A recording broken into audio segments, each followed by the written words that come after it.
everyone, my name's Ryan Carpenter, and today we'll be talking about the new mean streak at Cedar Point.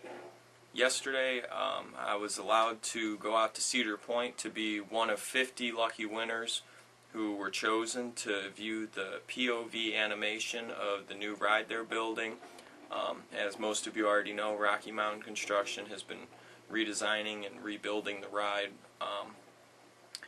So yesterday what we found out while we viewed the animation was that the ride will have a total of 4 inversions, which is more than any other RMC ride currently. The most inversions on any RMC ride right now is 3, and that's on 3 or 4 different coasters, I believe. So Cedar Point will officially hold the record for the most inversions on any RMC ride, along with probably the tallest. It looks like it's going to be around 200 feet or taller. My guess is probably around the 200 to 210 foot mark. It didn't look to be too much taller than that. It will also feature a close to vertical drop, so close to 90 degrees. It will be the longest RMC in the world, I'm pretty sure, because of how long the old mean streak was. The track length's got to be really long, I'm sure. It goes around the track 3 times, just like the old mean streak did, but it looked a lot cooler in the animation we saw yesterday, that's for sure. So we were not allowed to view anything other than the POV animation, so we didn't see any of the off-ride footage or what the trains looked like, what the station looks like, but I can say that we did not really see any scenery elements while viewing the POV animation. Things such as tunnels or anything off of the ride you couldn't really see, so that was kind of a letdown that there wasn't anything too cool as far as that goes. However, maybe they left some stuff out of the animation. However, I don't believe that they did. The official announcement will come on Wednesday, along with the name, all the statistics of the ride.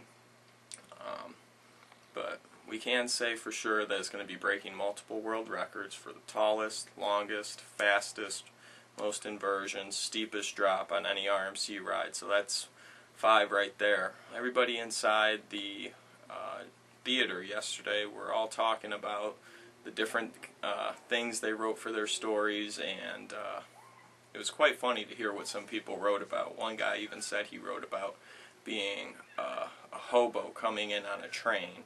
He didn't tell me his full story, but it sounded like it was a pretty good one.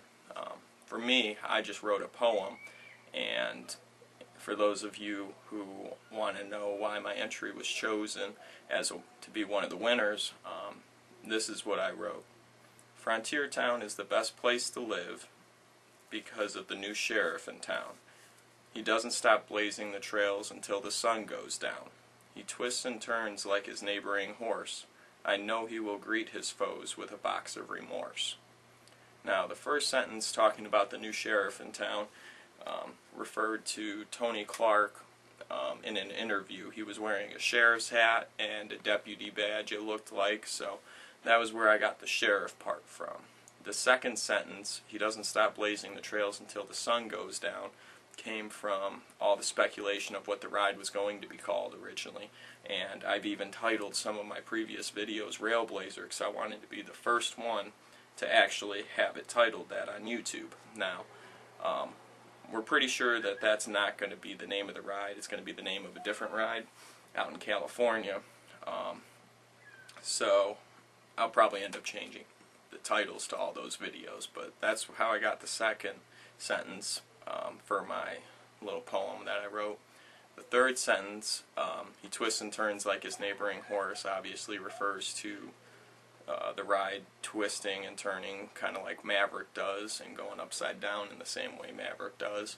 And the last sentence, I know he will greet his foes with a box of remorse, came from the iBox track that Rocky Mountain Construction is using on this ride and many of their other rides.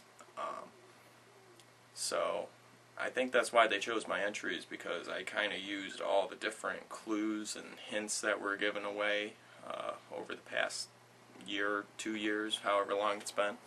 So for those of you that were curious, that's the winning entry that they chose for me.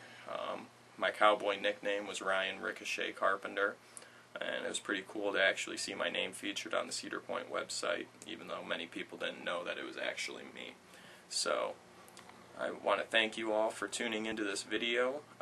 If you want to hear the interview that I had with Andy and Danny on CoasterNet Uncut, go ahead and go check out their YouTube channel, coasternet.com. They make some pretty great videos. So thanks for watching.